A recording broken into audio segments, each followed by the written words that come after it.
Olá pessoal, muito bom dia, obrigado pela sua audiência aqui em mais um Domingão do Carlão aqui pelas lentes do Canal do Boi, muitíssimo obrigado. Gente do céu, você já sabe, eu sempre repito que o programa é sempre na prateleira de cima do agronegócio brasileiro e o programa de hoje é um programa muito estendido, porque a gente vai falar hoje sobre turismo, vamos falar sobre turismo rural, vamos falar sobre como a Secretaria Estadual de Turismo e Viagens do Estado de São Paulo está trabalhando de braços dados com a nossa Secretaria de Agricultura e Abastecimento, enfim, tudo isso. E o meu convidado é um craque, é prateleira de cima, como eu gosto de falar. Eu estou falando do Vinícius Lumertz, que é o secretário estadual de Turismo, e ele vai contar um pouquinho da história dele, vocês vão ver que ele é fora de série. Ô Vinícius, obrigado pela sua presença. Viu? Obrigado, Carlão. É um prazer estar no Canal do Boi com você e parabéns pelo trabalho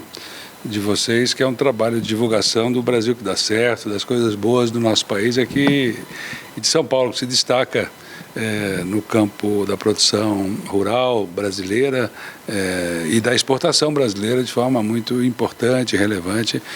Como eu disse, é o Brasil que dá certo, é o Brasil pelo qual nós torcemos. Pois é, eu sempre digo aqui, viu, Vinícius, que o nosso programa é sempre um programa de agenda positiva, é sempre um programa aqui, o nosso copo está sempre meio cheio, nunca ele é meio vazio, a gente é otimista, como eu sempre gosto de falar, a gente é otimista por precisão, a gente não tem muita opção, então a gente tem que ser otimista. Antes da gente falar de tudo isso que eu comentei aqui, eu queria que que você falasse um pouquinho quem é o Vinícius. O Vinícius nasceu aonde? Me conte um pouquinho das suas origens aqui, antes da gente começar a falar do assunto desse tema tão relevante que é o turismo e a agricultura juntos. Bom, Carla, eu sou de Santa Catarina, do estado de Santa Catarina, daquela região chamada Vale do Itajaí, onde tem Blumenau, onde eu fui criado, Rio do Sul, a cidade onde eu nasci. Tem uma base em Florianópolis, eu fui por muitos anos secretário de Estado dos governos de lá, planejamento, relações internacionais, eu montei a empresa de PPPs, dirigi o Sebrae local, também dirigi o Sebrae nacional, e aí eu segui também pelo caminho do turismo, e aí eu fui presidente da Embratur, secretário nacional do turismo, ministro do turismo, e aqui, hoje, com o nosso querido João Dória, com o Rodrigo, nós estamos fazendo um trabalho muito relevante no turismo, nós montamos uma secretaria forte, com gente muito capacitada, né, que veio da própria Embratur, do Ministério, gente daqui de São Paulo, do interior, gente da capital, do mercado, né? E eu acho que nós estruturamos bem, né, um projeto muito relevante que mostrou mais São Paulo para o Brasil e para o mundo. Nós temos tido oportunidade de divulgar em campanhas de mídia da maneira como nunca tinha sido feito no passado, em um grande soma de recursos, inclusive, e principalmente da iniciativa privada, das companhias aéreas, parceiras, campanhas internacionais que fizeram São Paulo ser vista lá fora e também na estruturação. Então nós temos aí muitos programas rodando, como distritos turísticos, o programa de crédito já foi quase 3 bilhões, né? Nós temos um programa que é um programa tradicional de São Paulo, que é esse programa que os municípios conhecem como DADETUR, que é o Departamento de Turismo antigo, né?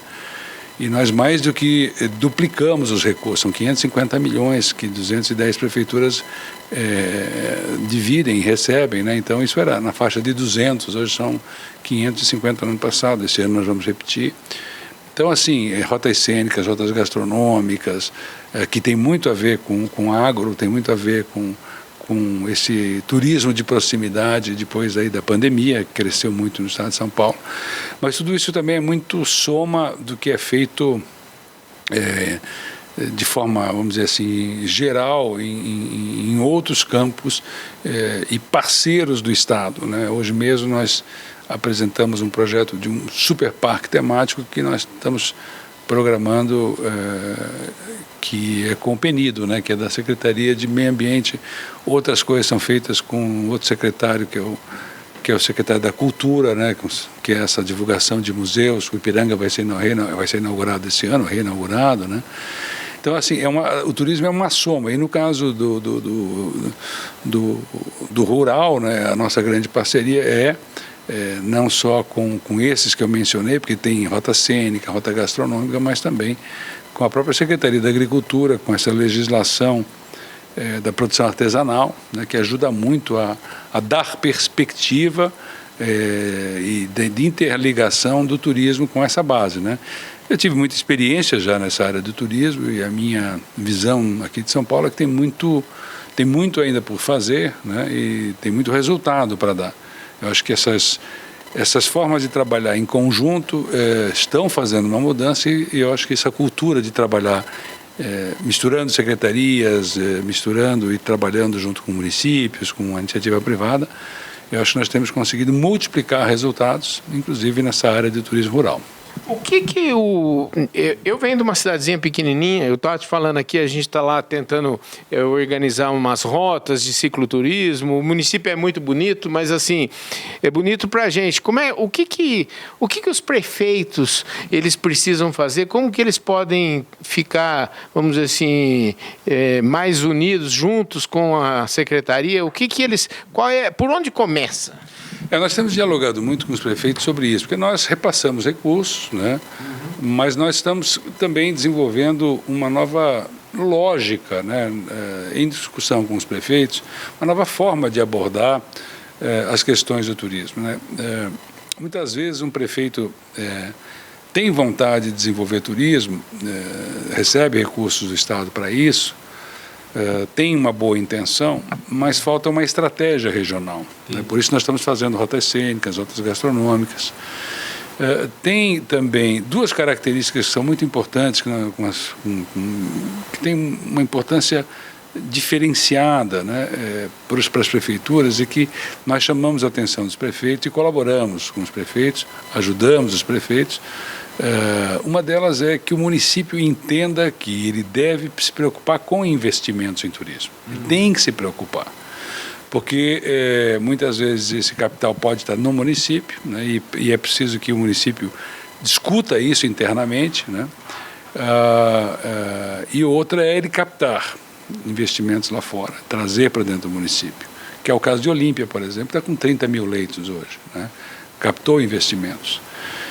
A outra é a legislação. É muito importante que alguns prefeitos querem desenvolver turismo, mas não tem muitas vezes uma única legislação que beneficie o turismo. Não tem uma legislação que distinga, por exemplo, o tratamento a um hotel contra um prédio de apartamentos. O prédio de apartamentos é muito importante para o município, um prédio de escritórios é muito importante, mas ele não gera o número de empregos, nem serve às demais economias do município como a hotelaria e o receptivo fazem, né?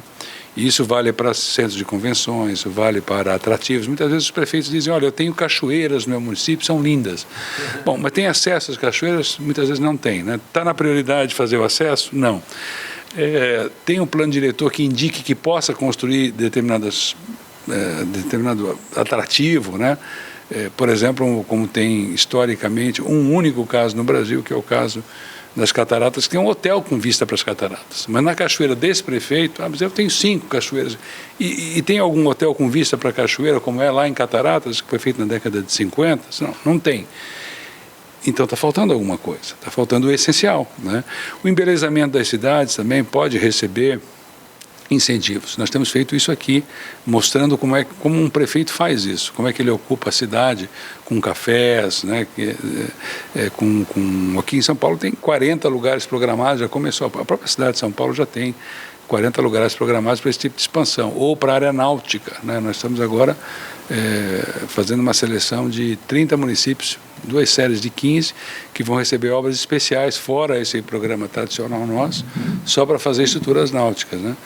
Então, a ideia do turismo no Brasil é uma ideia nova, né? Ela é recente, né? A percepção tradicional do turismo é uma percepção de que ele vem sozinho, né? Um dia as pessoas virão. Não, é preciso construir essa estrutura para que as pessoas venham. Então, assim, a França, a Itália, esses países já estão fazendo, a Espanha estão fazendo isso já há 50 anos. Os Estados Unidos também estão fazendo isso, agora entraram a China, há mais tempo a Turquia, países como o México tem uma grande receita de turismo, países como a Tailândia, né, tem 40 milhões de turistas, ou seja, esses países começaram a compreender que a receita que vem de fora, que é aquela receita que não está no município, ela não é só uma receita que atinge a economia do município, mas ela tem efeitos diretos, né, como aquela chegada daquele recurso, quer seja para uma despesa num hotel ou num aluguel de automóvel. E os principais clientes das locadoras de automóveis são os campos do turismo, quer seja negócios, quer seja lazer, né? Mas existe uma indução muito grande econômica a partir daí, né? Ou seja, vários campos da atividade são diretamente afetados, em especial a indústria, mas também o conceito, a marca, o chamado branding, né? Que é o marketing dos locais. Nós vamos entregar agora o Vale do Ribeira, a nova marca do Vale do Ribeira, nesse sentido, né? Com esse chamado da ação para a venda do produto da região. E isso atinge diretamente a renda do município, da região, né? Então, esse diferencial de conscientização, nessas ações de legislação, como eu falei, de embelezamento da cidade, né? De estratégia para captar investimentos, mudam o papel dos prefeitos. O prefeito tem que fazer diferente, tem que fazer como faz aqui, por exemplo, o governo de São Paulo, que monta escritórios no exterior. O São Paulo capta investimentos no exterior porque tem uma política de licenciamento mais ágil, porque tem incentivos, tem linha de crédito, porque tem escritórios em Dubai, Xangai, Nova York, tem na Europa, lá em Munique, ou seja, tem uma intenção, né? Então, é uma evolução, desculpa eu ter me alongado um pouquinho, mas é uma mudança no papel do prefeito, da sua equipe, e muitas vezes também é necessário que seja uma mudança no papel das entidades empresariais, que é sair um pouquinho da caixinha local, né, e tentar entender o que estão fazendo os municípios, estão obtendo esses resultados e por que aquele município, o meu município, não está eventualmente e poderia, né? É justamente aí que nós atuamos também para indicar os caminhos e trabalhar junto. Nós ajudamos, inclusive, em projetos, ajudamos a fazer planejamento, mas daqueles motivados. Não adianta trabalhar com alguém que apenas diga eu gostaria, é preciso que se envolva e aí nós ajudamos. Eu acho que isso é fantástico, é preciso ter a intenção genuína de fazer, né? Dentro dessa realidade, da intenção genuína de fazer, o que no estado de São Paulo, assim, a gente já começa a falar assim, vamos pensar no mapa, no que se tem já de realidade, para que a gente possa, vamos dizer assim, para que isso possa servir de exemplos aí para os prefeitos que têm essa vontade genuína. Olha, eu vou te dar um exemplo. Brotas, por exemplo, mesmo durante a pandemia, é um turismo de aventura, ele continua crescendo, porque está ligado à natureza. E esse campo cresce 25% ao ano, né? O campo de turismo ligado à natureza. Te dar exemplos, por exemplo, como o que foi feito na área urbana de Itu, ou o que foi feito em Olambra, com esses recursos da Detur, ou o que foi feito em São Sebastião. Se você olhar os centros dessas cidades, estão arrumados, né? Aí você vai dizer, mas o que falta? Calendário, que é o outro passo, né? Eventos, né? Então, há lugares, você precisa de um conjunto de componentes que gerem fluxo, né? Nós fizemos uma pesquisa agora recentemente em todos os municípios turísticos para saber o que a população dos municípios pensa sobre turismo. E mais de 90%, em muitos casos 95%, 96% das pessoas são favoráveis, porque elas começam a entender que se tem por acaso um incômodo, às vezes, de ter gente de fora do município, as pessoas estão começando a entender que aquela receita que não é do município, ela é de fora do município, é ela que está pagando a creche nova ou a reforma da escola.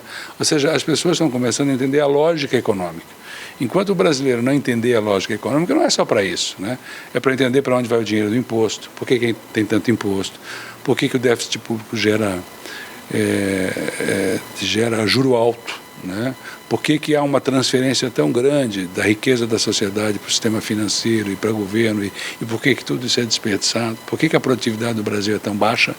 E por que se diz que o Brasil pode ser um país de renda média e caminhar para renda alta com esse nível de organização, sem reforma, sem nada? Quer dizer, Tudo isso está interligado. É preciso que a população comece a entender a lógica econômica. E isso está acontecendo. É o nível de maturidade, de compreensão que vem desde a redemocratização, quando não se podia falar nada, quando se tinha uma inflação, até com ditadura, né? Mas não só por isso, mas também porque você tinha uma inflação que te impedia de fazer contas, de entender o que estava acontecendo. A partir do momento que durante o governo Fernando Henrique acabou a inflação, não só a renda aumentou, porque o imposto inflacionário sumiu, né? Mas também o crédito ao consumidor aumentou, infelizmente é muito caro, né?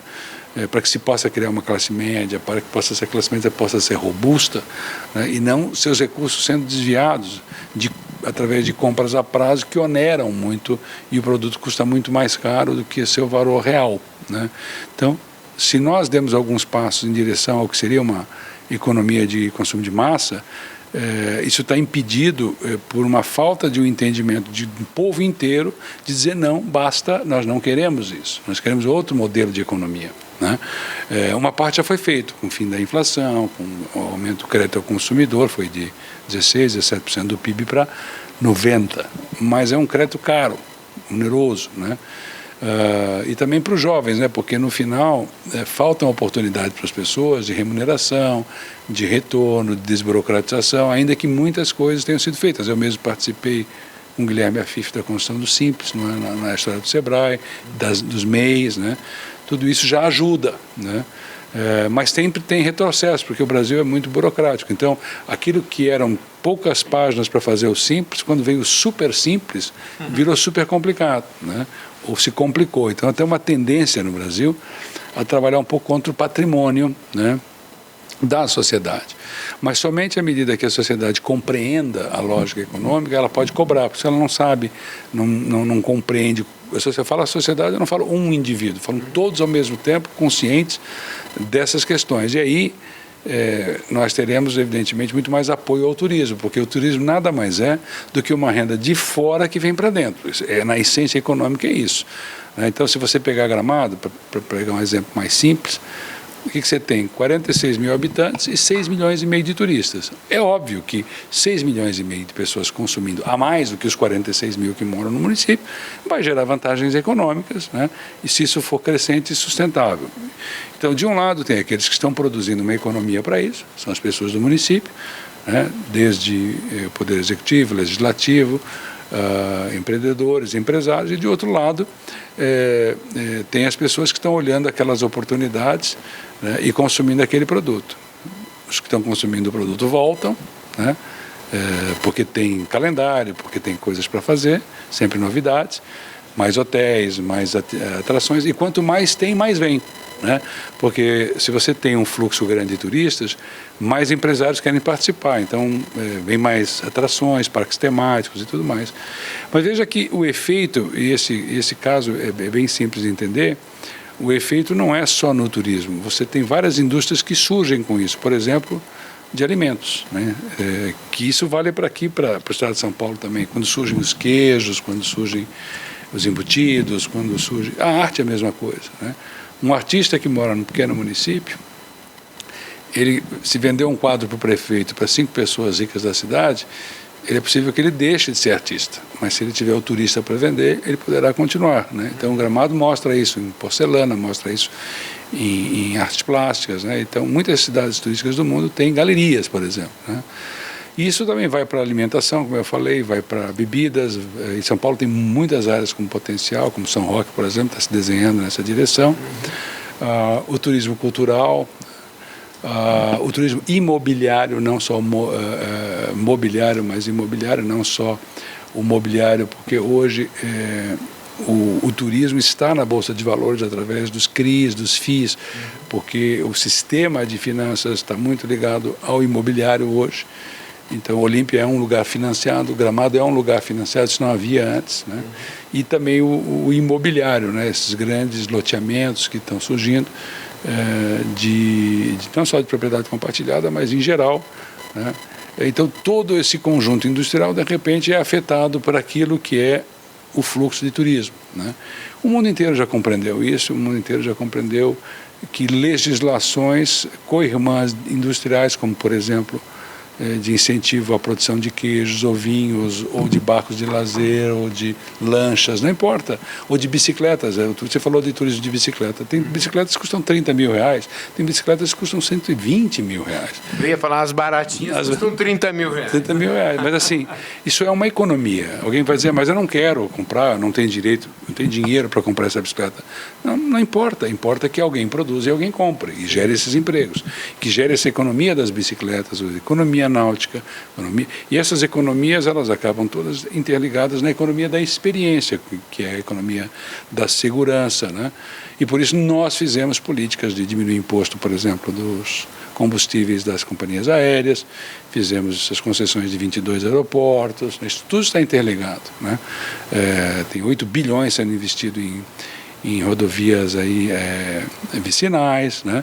Então, se você olhar no final, são grandes polígonos, né? Onde você tem infraestrutura e tem planos, né? Como os distritos turísticos, que já foram 2, né? Que são as nossas Orlandos, né? Que são os planos aí que estão sendo desenvolvidos para Olímpia, por exemplo, Serra Azul, onde tem o Hopi Hari, onde tem o Outlet, onde tem o Wet n Wild, ali tem mais 1,8 bilhão de investimentos nos próximos 2 anos. Isso hoje, né? E isso vai para o Vale do Ribeira, isso vai para o Alto da Mantiqueira, e é extremamente trabalhoso fazer isso, implantar isso. Só que uma vez que comece a rodar, né, os investidores começam a vir, o turista começa a vir. E assim, no final das contas, São Paulo tem uma grande vantagem, que São Paulo tem infraestrutura, né, e tem demanda. Então, o que se fizer por aqui tem grande chance de dar certo, porque tem mais gente querendo usufruir de elementos de turismo do que oferta hoje, né? Então, isso nos dá aí 30, 40, 50 anos de perspectiva de geração de empregos. Ou seja, onde tem turismo não tem desemprego, e onde tem esse potencial de turismo não deverá ter desemprego. Ao contrário, deverá ter demanda, né, para empregar pessoas. O que nós temos que fazer e fazer com que isso ajude, né, a fazer que o Brasil consiga desenvolver uma classe média robusta para ser boa consumidora de turismo. E aqui vem uma questão crítica muito pessoal minha, né? Eu acho que esse compromisso de criar uma classe média do Brasil ainda não está claro, não está estabelecido. Se fala em reformas, se fala muito em ideologia, cada um mais liberal, outro mais socialista, mas eu acho que falta um compromisso de criar-se nesse país uma classe média e fazer engenharia reversa. Tudo o que nós precisamos fazer para ter uma classe média, uma afluência social, pessoas subindo na vida, todos com mais oportunidades, porque isso é que gerou, né, os Estados Unidos da América que nós temos hoje, é daquela afluência social do chamado sonho americano, né?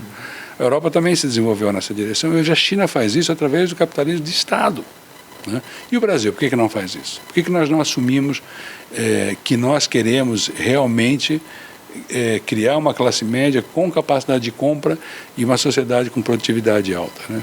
Tem alguma coisa de muito podre no reino da Dinamarca, né? Muito errado, muito, muito errado. A fuga dos políticos de serem claros a respeito disso. Tem uma fuga aí. Por que não se comprometer com isso, né? Então, a pergunta que nós temos que nos fazer: por que não nos comprometermos com criar soluções, tirar da frente tudo o que impede um país de ter uma boa classe média, crescente, com oportunidades? A hora que você responder essa pergunta, você vai começar a construir um argumento de que isso não é tão fácil, a não ser que você entenda o diagnóstico. O Brasil hoje tem uma produtividade 1/5 da produtividade norte-americana. Já foi 1/4, hoje é 1/5, está caindo, né? Como é que você vai ter uma vida melhor produzindo menos? Como é que você vai ter uma vida melhor para as pessoas, enxugando a capacidade de investimento e de compra das pessoas através de tanto imposto e tanto juro? Então, não é mais discutir teoria, é discutir a finalidade de uma sociedade, que é criar uma sociedade afluente dentro de um país rico. E a primeira questão é moral. A questão do desenvolvimento é fundamentalmente uma questão moral. Não é uma questão burocrática, uma questão ideológica, é uma questão moral. Oportunidade é uma questão moral, até religiosa, está lá no Velho Testamento. Não roube o tempo das pessoas, né? Não deixe as pessoas esperando por burocracia, não tire a chance das pessoas, porque você está tirando tempo, e tempo é a única coisa que é sinônimo de tempo, é vida, né? Então, até lá, no Velho Testamento está escrito, isso é pecado, né?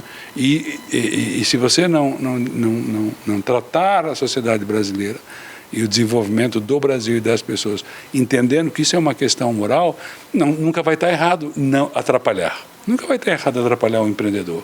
Não, se não é uma questão moral, não tem problema nenhum, né? Se não é uma questão de intenção de uma sociedade inteira, não tem problema, eu quero saber o meu carimbo, né? Por isso nós diminuímos aqui em São Paulo radicalmente o tempo de licenciamento ambiental, sem prejudicar a questão ambiental, né? Não pode ser uma questão ideológica, né? Deixa eu dar um exemplo. E aí que eu vinha, a pergunta é assim, como conciliar isso e qual é o papel, né? Você que trabalha nisso em vários governos, né? Você me parece que está dedicando sua vida a esse tema, né, de servir, vamos dizer assim. Eu acho que no que vem a ser o papel de um servidor público, né, de servir a sociedade, né? Então, qual é o desenho, qual é o papel que efetivamente funciona do governo nessa conversa? Primeiro, entender que não deve haver só a percepção de iniciativa privada, deve haver também a percepção de iniciativa pública, né? Então, assim, o Estado ele tem que ter iniciativa, ele deve ter iniciativa. Então, é muito falacioso você dizer que ou é estatal, ou é social, socialista, ou é liberal e mercado. Não. Você deve buscar que o Estado crie condições para que o privado opere, né? É isso que você precisa, né? Então, via de regra, se você perguntar no turismo qual é o principal problema, é o próprio Estado, né? O Brasil é o primeiro e maior potencial natural para o desenvolvimento do turismo em todo o mundo e é um dos 3 piores ambientes para desenvolver turismo no planeta, ao lado de Botsuana e mais 1 ou 2 países, né? Ou seja, o nível burocrático brasileiro, e nós melhoramos muito aqui em São Paulo, outros estados também melhoraram, mas, por exemplo, a questão da segurança jurídica no Brasil é uma boçalidade. O termo não é exagerado, é uma boçalidade, é boçal, né? Eu falo, se o desenvolvimento é uma questão moral, né, você não tem responsabilidade nenhuma porque você acha que o seu setor é o setor que tem que dar o carimbo, que é federal, não é o estadual, não é o municipal, ou que isso vire um imbróglio que não soluciona jamais, né? Casos clássicos, por exemplo, de marinas, por exemplo, que é um grande potencial não só em São Paulo, mas no Brasil todo. Se você for a Salvador, tem 9 marinas, todas estão ilegais. Como pode? Todas estão ilegais, né? Se você olhar, conversando com amigos nossos no Nordeste, no Ceará, o secretário Arialdo, por exemplo, lá do Ceará, ele chega a dizer francamente, como também na Bahia, em relação ao sul da Bahia, eu já desisti de convidar investidores internacionais que pode levar 10 anos para implementar um resort. No Nordeste brasileiro, onde se tem conseguido alguma coisa. Por quê? Porque há esse distanciamento, né, do objeto final do desenvolvimento, que são as pessoas, né? Mas de que forma? De forma a que as regras elas sejam não só claras e transparentes, mas também as jurisdições sejam claras e transparentes e haja desejo de formular soluções de caráter permanente, como, por exemplo, súmulas de julgamento, né? Como pode você ter julgamentos completamente diferentes para questões idênticas, né? Então, se você for, por exemplo, a Flórida e você encontrar uma marina, você vai perguntar como foi a licitação de uma marina numa área pública, vão lhe mostrar 3 folhas de papel. São 3 folhas onde a licitação é feita e o indivíduo que ganha, ele assina um compromisso de que ele tem os documentos e ele apresenta depois, né? E isso vale por 99 anos, né? No Brasil, se você tiver a sorte, um empreendedor tiver a sorte de ter conseguido desenvolver um projeto de uma marina, que tem toda a cadeia de barcos atrás, de esportes marítimos, de gastronomia, enfim, toda essa cadeia está interligada. A Flórida tem 1 milhão de embarcações, é uma grande indústria, né? Você poderá, tendo todas as licenças no Brasil, que elas não valham nada, né? Ou que um vizinho seu tenha todas as licenças e todo o trabalho de licenciamento ambiental daquele empreendimento sirva zero para você que vai fazer um novo. Nos lugares onde as pessoas têm esse compromisso moral com o desenvolvimento, se define uma região, se define uma área, e nessa área se define onde pode e onde não pode. Simples assim. Onde não pode, não pode, onde pode, pode. Né? Então, essa é a diferença de transparência e de entendimento do que seria um bem coletivo, né? Onde o indivíduo empreendedor ele é um motivador desse bem individual que é compatível com o bem coletivo. No Brasil é o contrário. O Estado, como ele inveja o empreendedor que não dependa do Estado, está lá no Raimundo Faoro, né? Os donos do Estado, né? Isso vem de muito tempo. Esse homem liberal, que é o caso do Barão de Mauá, que representou o Barão de Mauá no Império, né? Esse conflito com o poder do Estado. Então o Estado acumula esse poder e ele de alguma forma emascula, neutraliza essa chama empreendedora, né? Isso é muito ruim, sobretudo para a juventude, né? Desencoraja, né, as pessoas desde cedo, né? Então é preciso uma reforma moral, inclusive, né? Você precisa pensar moralmente o certo e o errado disso tudo. E hoje, infelizmente, o Brasil ele é muito compartimentalizado. Então você vê uma democracia muito menos, uma discussão no final que ela separa o lado social, o lado liberal, mas na verdade ela é uma democracia muito mais corporativa, onde os grupos defendem seus próprios interesses. Eu não vou citar aqui para não magoar ninguém, né? Mas você vê que é uma democracia de lobbies, né? Que se a economia estiver funcionando bem ou funcionasse bem, não seria grave, né? Porque seriam avanços no conjunto, todos avançando ao mesmo tempo. Mas aqui é o contrário, né? A viúva ela vai empobrecendo porque ela não tem mais para dar, né? Para tantos, né? Ao mesmo tempo, quer seja a transferência para o setor financeiro ou para o setor de funcionário público, os estamentos de toda a natureza, os benefícios fiscais, em que cada um acha, mas essa é só a minha parte. Eu estou fazendo, eu gero empregos, ou eu sou um bom juiz, ou eu sou da Lava Jato, ou eu sou isso, eu sou aquilo. Quer dizer, todos são bons individualmente, né? E o Brasil, né? Então, faltando uma ideia e um projeto de nação, né? Faltando um projeto que inclua esse sentimento de moral do desenvolvimento, de criação de uma classe média, o que se tem no final é uma coxa de retalhos, né? E, infelizmente, nessa altura do nosso desenvolvimento, isso se mostrou absolutamente inviável. E o que nós temos à frente continua nessa direção. Pois Vinícius, eu ia te perguntar o que a gente já está caminhando para o final aqui da nossa prosa, para te perguntar se o Vinícius é um cara otimista, enfim, como é que você enxerga o nosso futuro depois dessa análise tão importante que você fez? Olha, o nosso futuro hoje está dependendo não só mais, quer dizer, se essa entrevista fosse antes da guerra contra a Ucrânia, né, da guerra da OTAN, ou da guerra do Putin, acho que é melhor dizendo, né, seria um cenário. Né? O cenário hoje é completamente diferente. Então, nós temos as nossas mazelas e agora tem um quadro em ebulição, que nós não conhecemos esse quadro internacional. Mas o que nós vemos, e eu falei aqui anteriormente, sobre um país não ter projeto. Nesses dois grandes episódios aí, tanto a guerra quanto a pandemia, ficou claro a falta de projeto de país, além do dia a dia, né, mas de forma mais contundente. Nós vimos que nós não tínhamos mais indústria médica, né? Nós vimos que não tínhamos indústria para nada, que é tudo importado. Né? E nós vimos agora a mesma coisa que nós não temos fertilizantes, por exemplo. 85% é importado. Nós já sabíamos disso. Mas nós nos acomodamos sem projeto de país, né? Cada um faz o seu negócio. Eu importo, eu faço isso, eu faço aquilo. E a burocracia de Brasília, ela acaba infensa isso. Porque não tem projeto de nação, não tendo projeto de país, cada um cuida da sua parte. E quando você tem crise como essa, você vê esse problema. Problemas como nós estamos vivendo. Esse é específico. De forma geral, o momento que nós estamos vivendo é um momento ruim para a economia mundial, porque a primeira tendência é os países aumentarem seus gastos militares. Então, quanto mais dinheiro para a área militar, menos para a área social, ambiental, etc, etc. Então, a tendência do mundo é inflacionária, a tendência do mundo é recessiva, né? Então, é preciso entender tudo o que nós estamos falando sobre o Brasil num quadro que está mudando, né? Isso depende de quanto essa guerra vai durar, quanto essas coisas vão durar. Então, há o contexto que tem que se respeitar, que é o contexto mundial. Mas é uma oportunidade também de botar a mão na cabeça e dizer, peraí, o que a gente está fazendo de errado? E é muita coisa que está sendo feita de errado, né?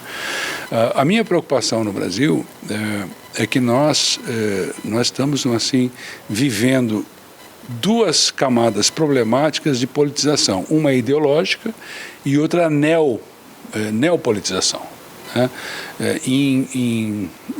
Vamos dizer assim, reforços de nuvens de redes sociais que reforçam a mesma falta de capacidade de entender contextos, né? Então, estão reforçando muito essa visão limitada, né? Eu falo de neopolitização porque as pessoas ou estavam politizadas com ideologias antigas, os velhos, esquerdas latino-americanas, com ideias muito antigas, e essa direita infantil também, né, e conservadora, sem o entendimento da complexidade, né? É muito mais fácil para os chamados neopolitizados ou os velhos ideológicos simplificarem em dogmas o que é uma complexidade. A sociedade é muito complexa, a economia é muito complexa, né?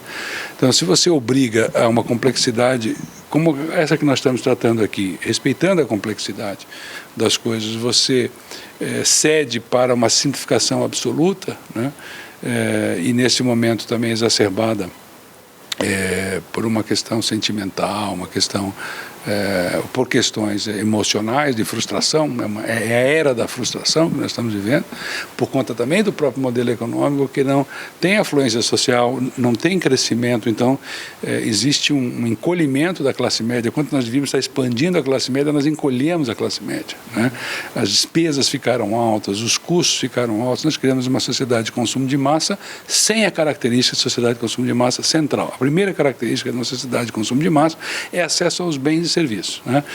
E o fundamento disso no capitalismo é a queda do custo marginal de produção, né? Quanto mais se produz, mais barato é, né? Essa é a essência do capitalismo e a essência da ascensão social das pessoas. Quanto mais se produz, a última unidade produzida ela é mais barata, né? Mas um país onde o juro e o imposto é tão alto, você não consegue chegar a essa condição. E nós perdemos pela desindustrialização, e o Brasil era uma grande plataforma industrial, né? E perdeu. Então, nós temos agora que olhar para o outro lado e ver quais são os nossos potenciais. E aqui, entre eles, é a questão ambiental, é a questão do turismo, é a questão da biotecnologia, é a questão ligada às produções e substituições competitivas de importações, de integração de cadeia, como, por exemplo, aqui eu falei, área médica, área botânica, área de pesquisa, né? Então, assim, é hora de ter um projeto de nação, né? Só que a preocupação é que o Brasil não está fazendo isso, né? Nós estamos virando a nossa política num circo, né? E aonde se leva as coisas a sério, aqui em São Paulo, neste governo de São Paulo, vai se mostrar isso. Eu espero que as pessoas prestem atenção quando você tem mais obras no estado de São Paulo em construção do que o DENIT no Brasil inteiro. Quando você tem mais vezes, se foi a Bolsa aqui, em privatizações, que o Brasil, que N vezes. Quando se tinha 364 escolas de tempo integral, que é a grande oportunidade da educação, se melhorou muito essas escolas, mas nós estamos caminhando para 3.000 escolas. Nós temos 100 mil alunos, nós estamos caminhando para 1,5 milhão de alunos, isso em 3 anos. Né? Isso se repete em todas as áreas. Então, é importante que as pessoas parem um pouco para prestar atenção. Se nós não pararmos para prestar atenção e refletirmos sobre essas questões de valores, né, de quem realmente está com um compromisso de afluência social, de criação de uma classe média, de eficiência do Estado na prática, né, nós vamos ficar, vamos dizer assim, ao sabor daquela democracia, de uma democracia corporativa em que cada um tira um pouco de vantagem e não há mais espaço porque não temos produtividade para isso. Por isso é um movimento preocupante. A Argentina vai mal, o Chile piorou, a América Latina está piorando, e quando a vizinhança nossa está ruim e nós somos a maior casa do bairro, nós temos que nos preocupar em curar e melhorar a nossa posição, porque o mundo espera muito o Brasil, né? Há uma grande expectativa sobre o nosso papel, né? Então, assim, eu procuro ser otimista, mas eu estou com um tom de gravidade, porque não dá mais para ser otimista sem ser muito sério acerca das questões. Algumas delas aqui eu levantei, outras não, mas sermos muito sérios em relação a isso. Nós devemos ser um povo adulto, né? Um povo maior, né? Deixa eu te dar um exemplo aqui.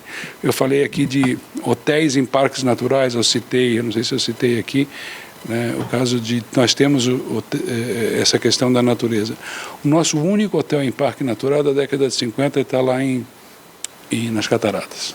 Nós só pioramos nesse quesito.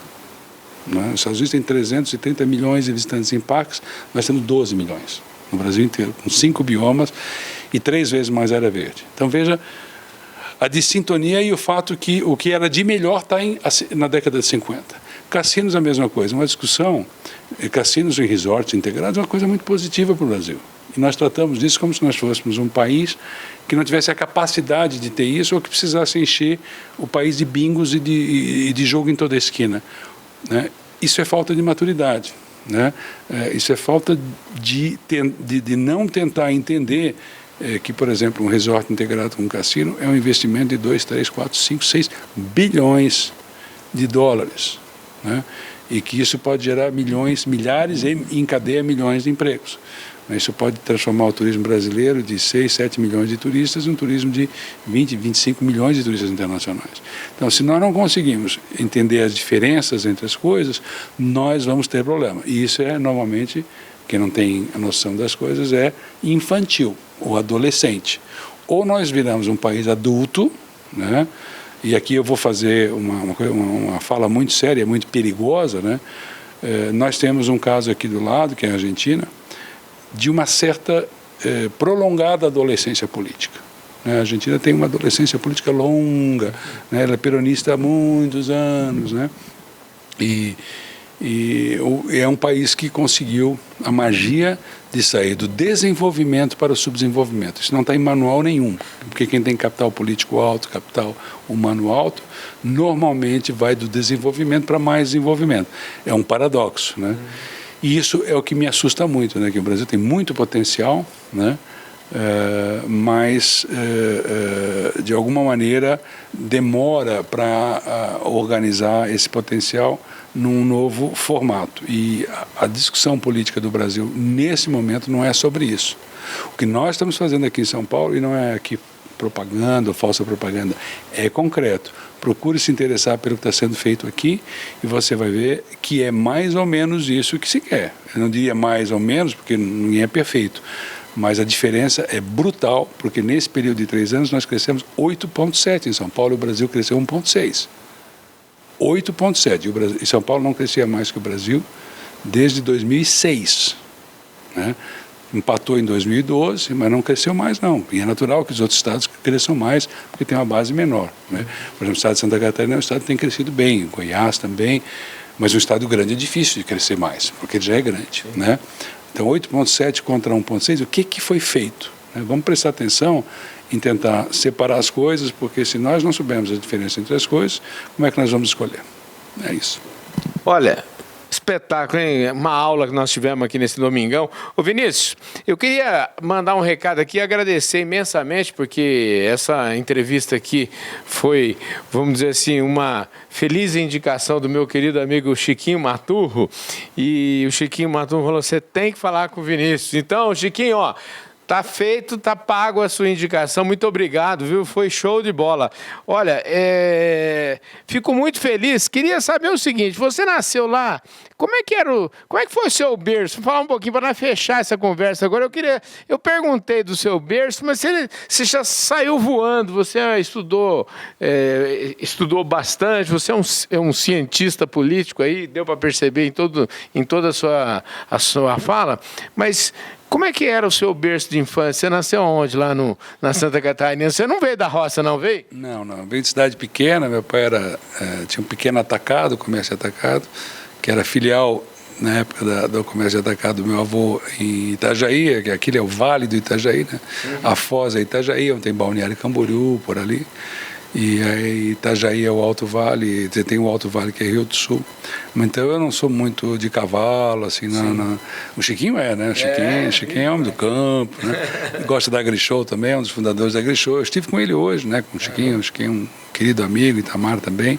Nós trabalhamos juntos em vários projetos aqui, juntando o agro com o turismo no Mesa São Paulo, né? Levando as receitas dos produtos locais para o turismo e para os restaurantes. Mas assim, essa é a minha formação foi lá, colégio franciscano lá em Blumenau, e depois eu fui para a Europa aos 17 anos, voltei aos 25. Nesse período eu morei uma parte na Inglaterra, onde eu estudei ciências políticas e economia, na França, onde eu estudei ciências políticas, fiz especialização em economia internacional. Eu passei um período em Israel, naquela época, kibbutz, aquelas experiências da época lá. Eu passei um tempo em Hong Kong, que já é a experiência mais capitalista, no tempo que a China era comunista. Então eu conheci a China comunista em 80, como eu conheci a União Soviética em 84, a Cortina de Ferro. Fazia parte da minha intenção em ciências políticas não ter apenas um diploma, mas conhecer, né? Então, de lá para cá, eu estive muitas vezes nesse país. Eu fui secretário de Relações Internacionais de Santa Catarina, fiz a empresa de PPPs, a SCPAR lá também. Fui secretário de Planejamento do Estado, secretário nacional de Políticas, presidente da Embratur, ministro do Turismo, presidente da Associação Comercial de Florianópolis. Enfim, tem uma atividade bastante longa, né, que parece que me envelhece um pouco, você ficar contando muito tempo aqui, então deixa assim. Maravilha. Vinícius, ó, super obrigado pela sua participação aqui no nosso Domingão, viu? Obrigado a você, Carlão, e um abraço a todos. E foi uma entrevista longa, foi a mais longa entrevista que eu já dei, Carlão. Maravilha, gente, é isso aí. Muito obrigado pela sua audiência. Você que está aí agarrado no Domingão já sabe, a partir de amanhã, de segunda a sexta, programa Fala Carlão, aqui mesmo no canal do Boi, todo dia 16h30. Sabadão tem o Fala Carlão especial de sábado, e a gente volta também no domingo que vem com mais um Domingão do Carlão. Muito obrigado pela sua audiência. Acompanhe a gente também nas redes sociais. Se você ainda não se inscreveu no canal, se inscreve no canal, aperta o sininho para você receber as nossas notificações, deixe o seu like e o seu comentário e, principalmente, compartilhe esse vídeo com todos os seus amigos. Um forte abraço e eu vejo todos vocês no nosso próximo programa. Valeu!